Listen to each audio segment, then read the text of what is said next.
Ibu Atalia, anggota DPR RI, istrina Pak Ridwan Kamil, mantan Gubernur Jawa Barat, menyebut bahwa kebijakan rombongan belajar 50 siswa ala KDM tidak manusiawi. Ibu, puntennya, emu teh nuju zaman caroge ibu janten Gubernur Jawa Barat.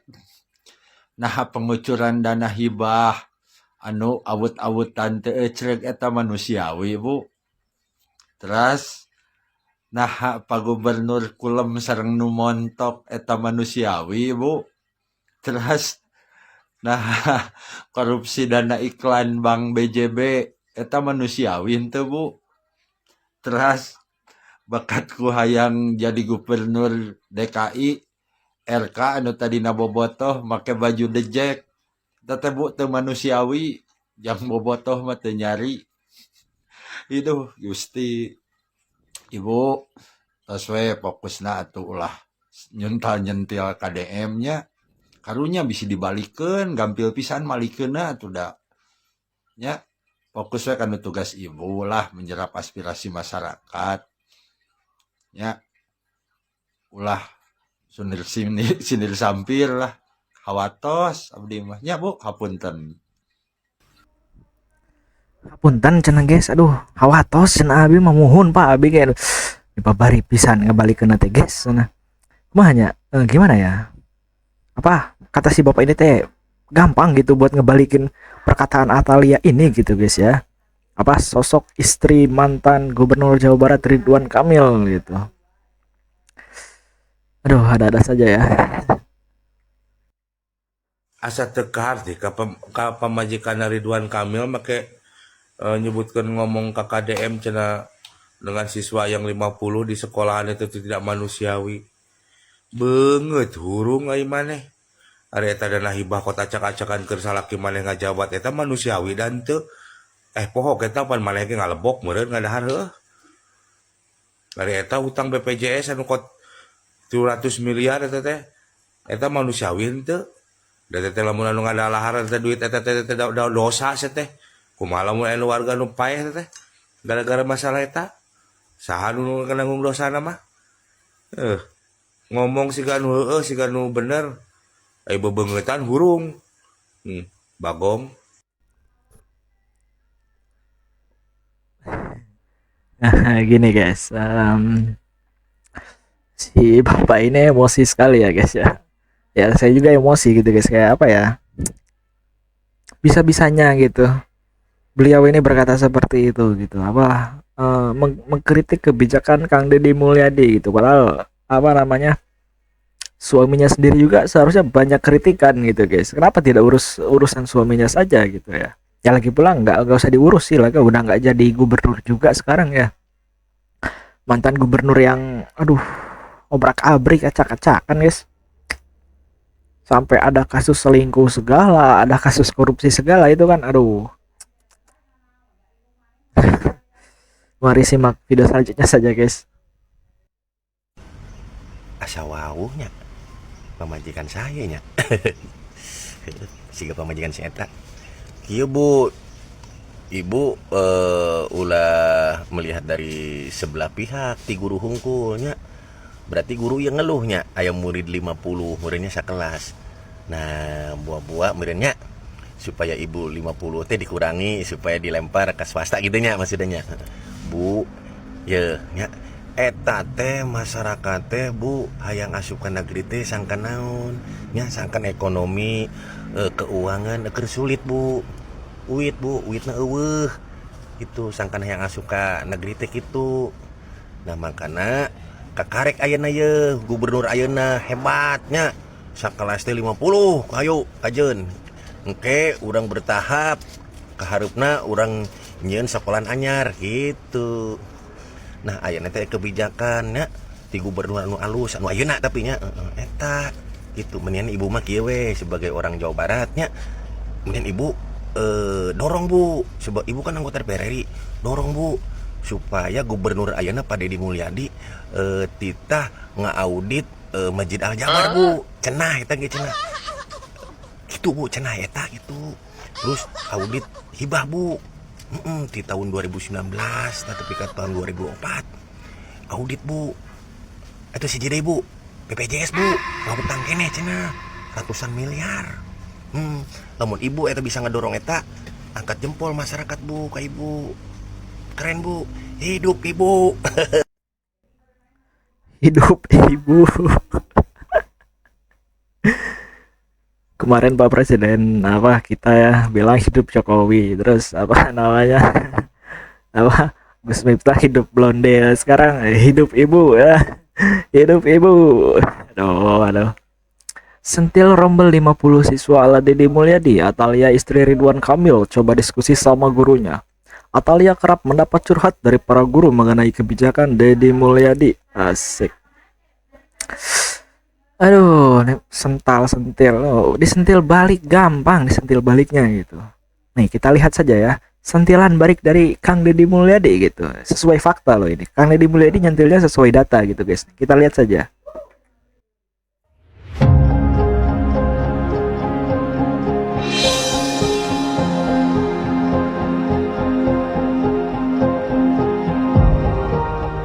Buat Ibu Atalia, saya mengucapkan terima kasih atas kritiknya dan merasa prihatin atas ruang kelas di Jawa Barat yang diisi oleh 43 sampai 50 orang siswa.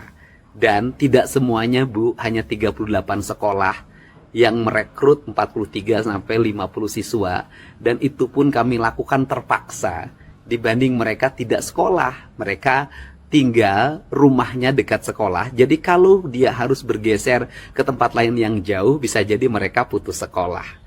Tidak bisa juga Ibu sebagai Komisi Bidang Sosial memperbandingkan dengan sekolah rakyat yang kelasnya 25. Sekolah rakyat mendapat atensi khusus dari Bapak Presiden dan sebagai bentuk kepedulian Bapak Presiden mengangkat derajat anak-anak miskin untuk tumbuh menjadi kelas menengah baru Indonesia. Dan saya sangat mendukung kebijakan itu. Tetapi kita harus menampung jumlah siswa hampir 800.000.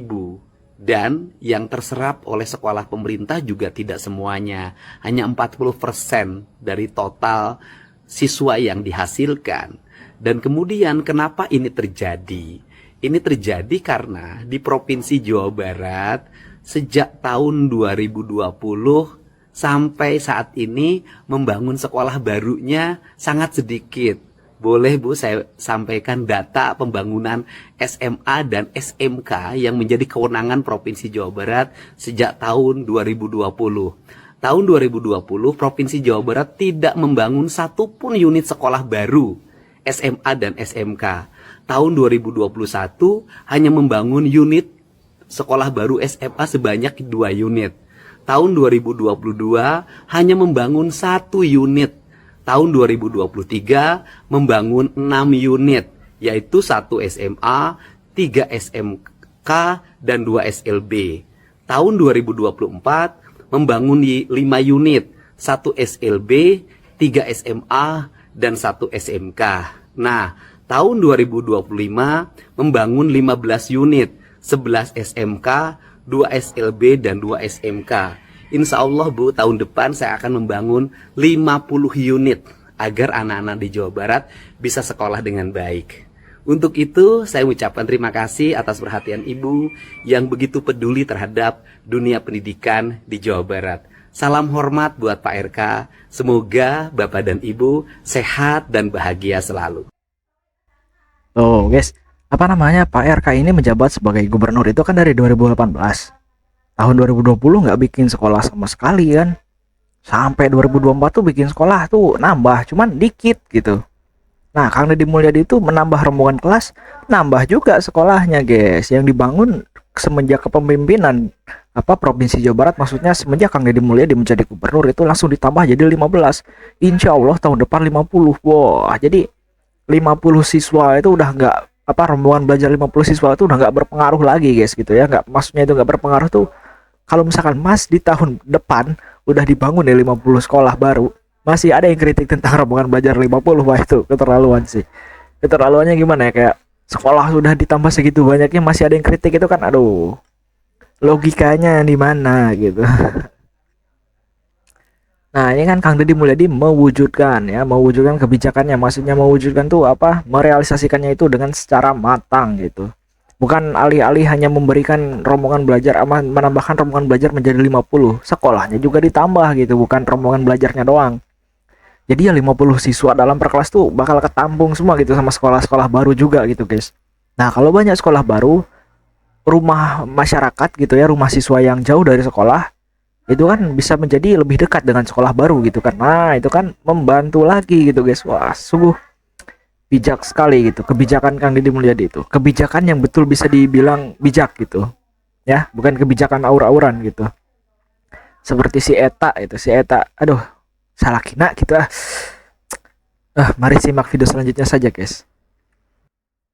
Bupati Kabupaten Bandung Dadang Supriyatna yang membelot dari kebijakan Kang Deddy Mulyadi tersandung skandal penipuan yang merugikan para pengusaha di daerah sampai dengan ratusan miliar rupiah.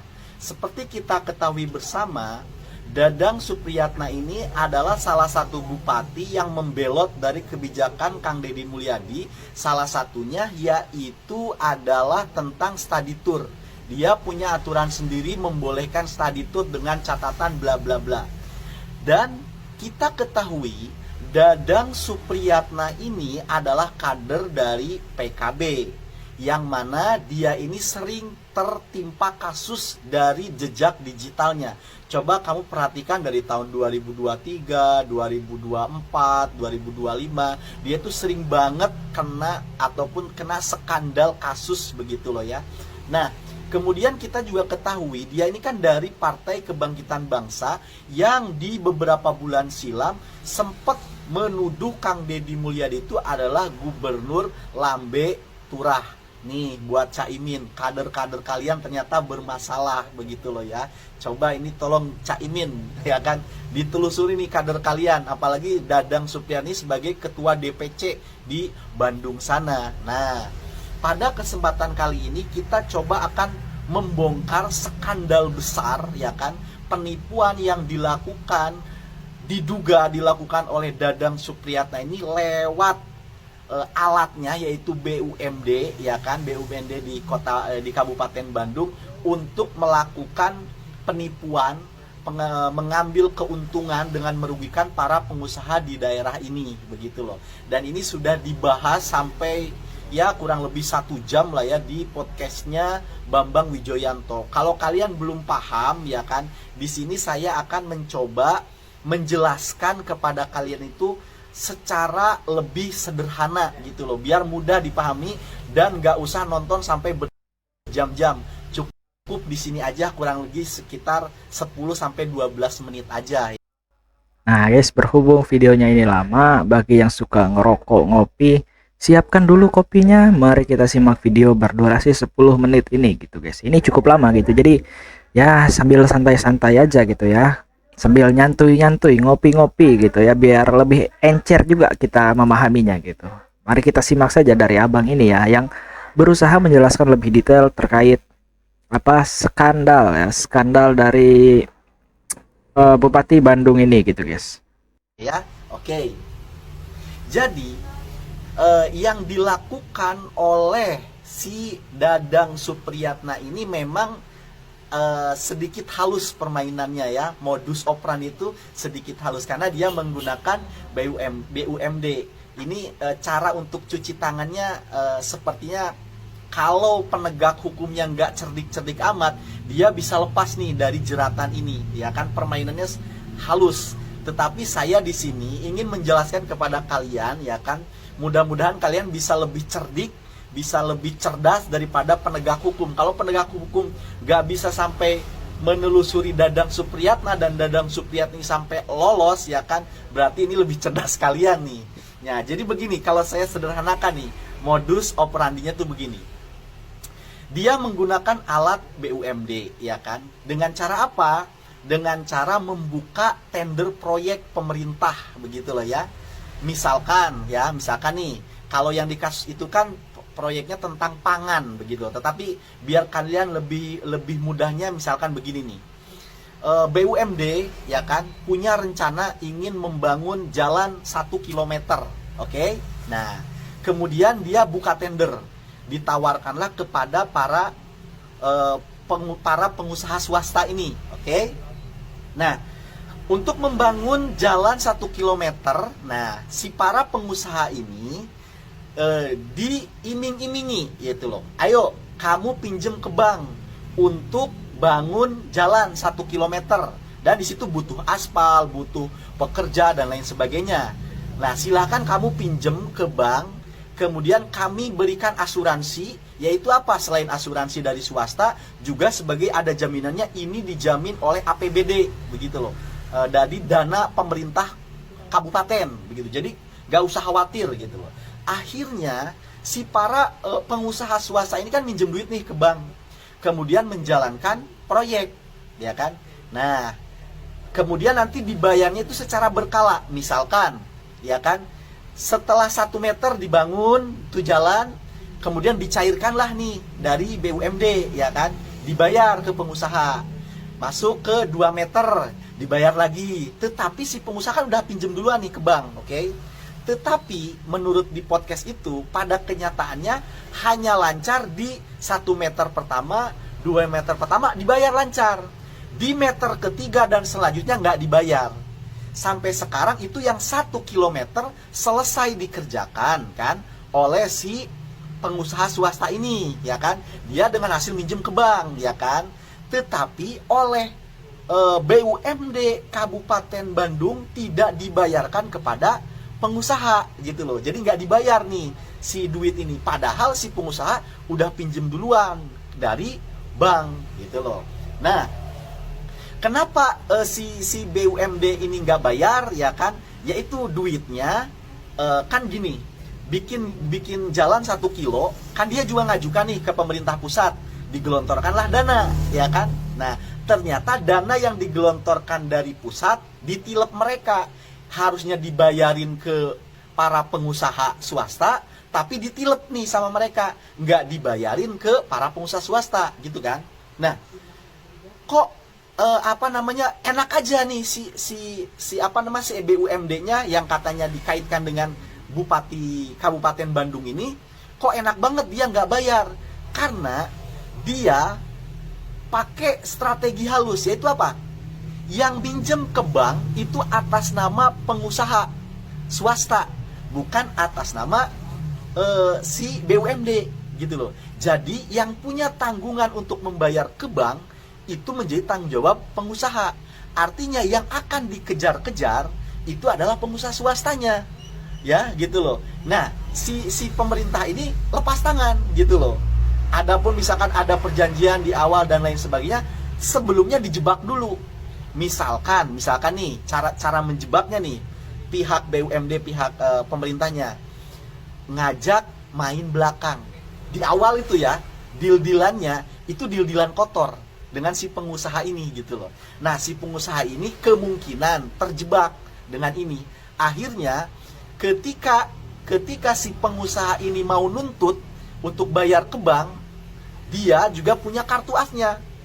Saya buka loh gitu loh. Saya buka loh. Ini dari awal kamu udah mau ikut permainan kami. Jadi dijebak begitu loh. Sehingga si para pengusaha ini bingung, gimana mau nagih sedangkan dia ditagih oleh bank.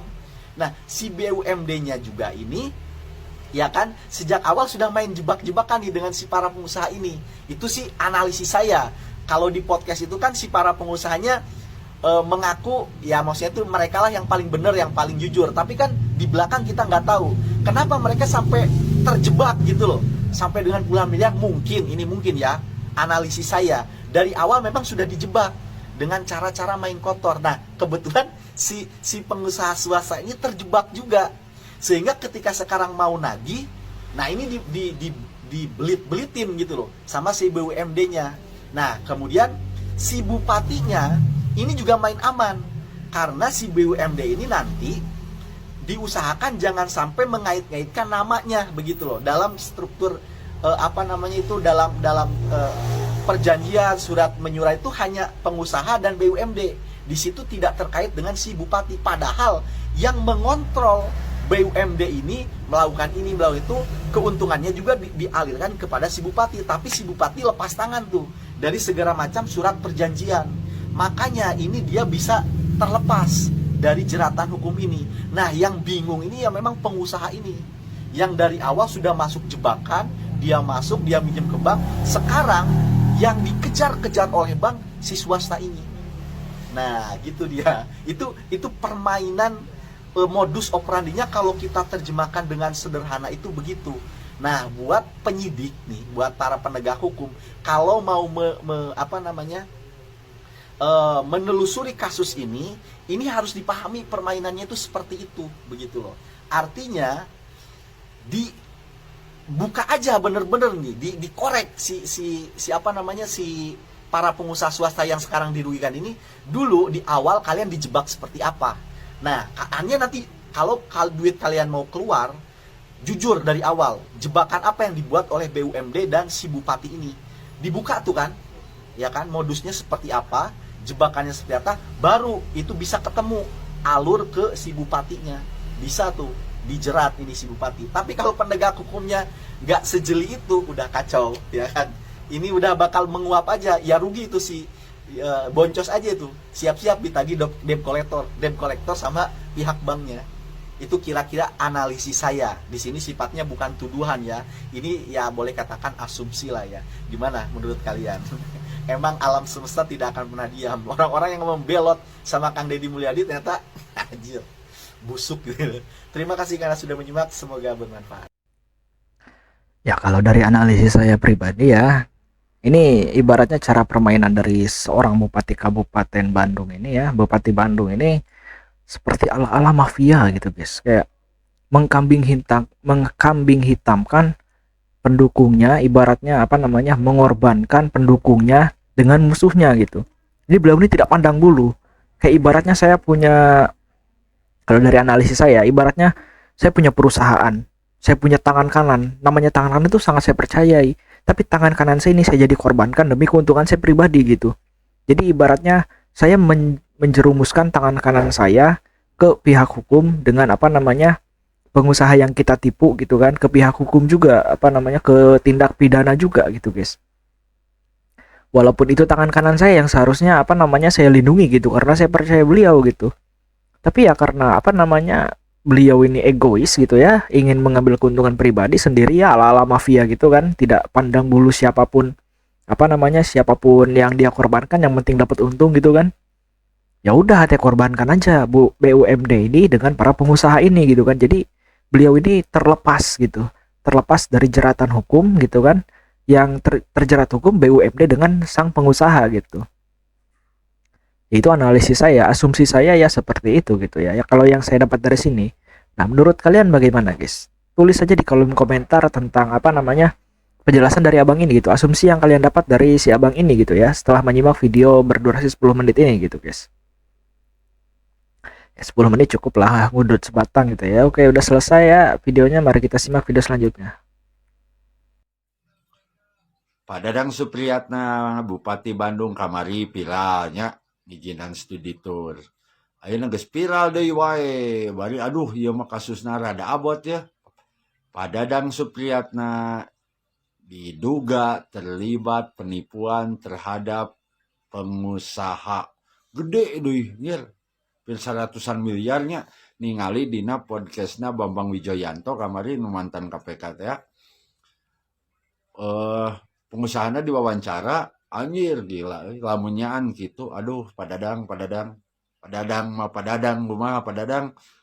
studi tour diizinan. Aduh aya kasus ka pengusaha ya diduga penipuan jeung nahanya eta nu nyalerang KDM PKB kasus ayeuna Pak Dadang diduga. Terus PDIP Balad Bangono si Hasto geus diponis. Nah jelema kararasus wungkul ini lobana teh nya nu ngarewa KDM. Aduh. Nah heula lalajona. Kita nantikan aja babak selanjutnya siga kumaha lah. Lieur ya teh lanjut timnas medok. Pak Dadang kumaha Pak Dadang Ya guys, betul sekali. Ini kan masih diduga gitu ya, berarti masih diselidiki gitu guys. Kita saksikan saja gitu babak selanjutnya gitu ya. Maka jangan lupa subscribe dan klik apa namanya tombol lonceng itu ya, biar kalau saya upload langsung muncul di notifikasi, bisa langsung diklik, bisa langsung ditonton gitu. Apa namanya? Saya juga mungkin ke depannya kalau misalkan sudah keluar gitu tentang apa namanya babak baru gitu tentang kasus ini ya pasti saya upload juga gitu. Karena ini wah sangat heboh sekali gitu ya, bahkan sampai ratusan miliar. Ini bukan duit sedikit, ditambah lagi yang terjeratnya itu bupati kita gitu guys, Bupati Bandung. Ya sih saya Kabupaten Bandung ya, ke Bupati Bandung gitu guys. Apa namanya, seorang pemimpin gitu ya terjerat kasus. Ini kan sangat-sangat heboh sekali gitu ya, bikin heboh sekali gitu ya. Ini kan masih diduga sekarang, untuk sekarang gitu masih belum diselidiki. Maka betul kata si abang ini ya, si Akang ini ya, kita tunggu saja babak selanjutnya seperti apa gitu terkait terkait kasus diduga gitu ya, diduga penipuan gitu ya, tilap menilap ya. Tilap sama korupsi itu kayaknya sama aja sih, apa beda ya? Ya hampir-hampir sama lah tilap sama korupsi gitu ya, bisa dibilang kayak gitu. Mari kita simak video selanjutnya guys. PWNU Jabar ancam guncang gedung sate lewat istighosah akbar, protes kebijakan anti pesantren KDM. Abdi selaku warga NU, wios painten ngeritiknya kebijakan pengurus PWNU Jabar. Pamit telepat nu disebat istighosah teh neda pitulung Allah dina kaayaan anu genting sapertos Rasulullah kapungkur waktu anjeunna bade perang bari dateu abring-abringan nyalira we anjeunna. Matak aya sagenting kumaha sih kebijakan KDM teh dugi ka istighosah di payunan gedung sate. Da paraosan abdi anu di daerah abdi matara aya pesantren nu kenging biasa we ditutup dana hibah teu masalah da tergantung ka pemerintah halirup di pesantren oge. Matak asa aneh gitunya kamu abdi mah warga NU rada teu kahartos da nah pernah dicontohkeun gitu di istighosah dikaitkan kanu politik di zaman Hadratus Syekh Kiai Hasyim Asy'ari terus zaman Rasulullah gitunya. Jadi pertanyaan yang abdi mah ya nu warga NU nu bodoh gitu. Jadi protes kebijakan anti pesantren kumaha sih da perosan kamari aya santri anu cilaka geuningan ku pesantren ku KDM dibantu. Matak abdi salaku warga NU rada teu ngartos ieu nya ku kebijakan ketua PWNU Jawa Barat. Pada masalah dana hibah minten dianggap kebijakanna KDM teh anti pesantren rada lieur gitunya. Hapunten sanes pribados tengah hormati ulama da ulama warasatul anbiya nya ngan painten wajar pami abdi gaduh pandangan nyalira salaku warga NU. Sakitu hatur nuhun. Iya ya guys ya, istighosah itu ya, kalau saya juga dulu pesantren ya, pernah pesantren gitu, dan saya pernah mendengar cerita kalau istighosah itu dilakukan Rasul apa dalam keadaan genting gitu, ketika ingin melakukan perang, contohnya perang Badar ya, perang terbesar dalam sejarah Islam gitu ya. Nah, itu Rasul beristighosah itu pun sendiri, abring-abringan gitu guys, maksudnya nggak rame-ramean gitu kan, sampai ancam guncang gedung sate lewat istighosah akbar. Istighosah akbar berarti ramean kan, istighosah gede-gedean gitu. Apa namanya, protes kebijakan anti pesantren KDM. Nah, kalau misalkan Kang Deddy Mulyadi melakukan anti pesantren ya, di video-video saya sebelumnya juga KDM pernah menanggapi tentang tuduhan ini gitu ya, tuduhan anti pesantren ini ya, secara tidak langsung, secara harfiah gitu guys. Jadi Kang Deddy Mulyadi itu bilang bahwa Kang Deddy Mulyadi tidak anti pesantren, dana hibah yang dicopot itu ya karena Kang Deddy Mulyadi melihat gitu ya, bahwa dana itu hanya muter-muter di wilayah tertentu, sedangkan wilayah lain itu tidak kebagian gitu, daerah lain tidak kebagian. Makanya Kang Deddy Mulyadi mencabut dana hibahnya karena ya bisa dibilang tidak adil gitu, karena muter-muternya di situ aja. Kalau nggak salah ya, kalau kemarin tuh Kang Deddy Mulyadi menyebutkan hanya muter-muter di Tasik dan Garut gitu. Nah itu kan gimana dengan daerah lain gitu kan, yang tidak tidak mendapatkan dana hibah gitu kan, sedangkan dana hibah ini kan bisa dibilang bersifat publik gitu ya, bersifat umum gitu, bukan hanya untuk Garut dan Tasik saja gitu ya, untuk Jawa Barat gitu ya, berarti semua daerah, semua pondok pesantren yang ada di daerah Jawa Barat itu ya berhak mendapatkan dana hibah. Cuman Kang Deddy Mulyadi melihat ketidakadilan karena apa namanya, dana hibah itu hanya muter di 2 tempat tersebut, Garut Tasik gitu. Itu kalau nggak salah ya. Ya bisa di apa namanya, ditelusuri lagi lah oleh kalian sendiri gitu ya, bahwa dana hibah ini muternya di mana gitu, atau bisa langsung mampir ke akun official TikTok Kang Deddy Mulyadi ya. Di situ ada video pendek Kang Deddy Mulyadi menjelaskan tentang ketidakadilan yang saya maksud gitu guys. Ya biar gak salah paham aja gitu, saya bilang ketidakadilan itu seperti apa gitu guys ya. Ya intinya saya juga sebagai warga NU ya, saya nggak ngerti gitu sejak kapan gitu nggak ada yang ngajarin gitu Kiai Haji Hasyim Asy'ari selaku pendiri Nahdlatul Ulama gitu ya NU tidak pernah mengait-ngaitkan warganya gitu ya dengan politik gitu guys. Kenapa kok PWNU ini? Saya tidak tahu PWNU ini artinya apa ya.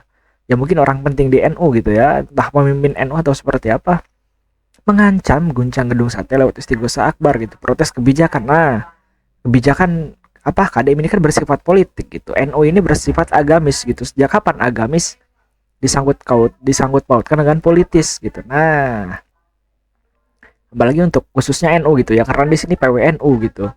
Ya Kiai Haji Hasyim Asy'ari tidak pernah mengajarkan apa namanya NU ya selaku apa namanya ya bisa dibilang cabang agama Islam gitu ya, karena banyak gitu ya jenis-jenis agama Islam di Indonesia ini, kayak contohnya Muhammadiyah, apa namanya Nahdlatul Ulama, Muhammadiyah, dan ya intinya ada 77 gitu ya kalau nggak salah gitu.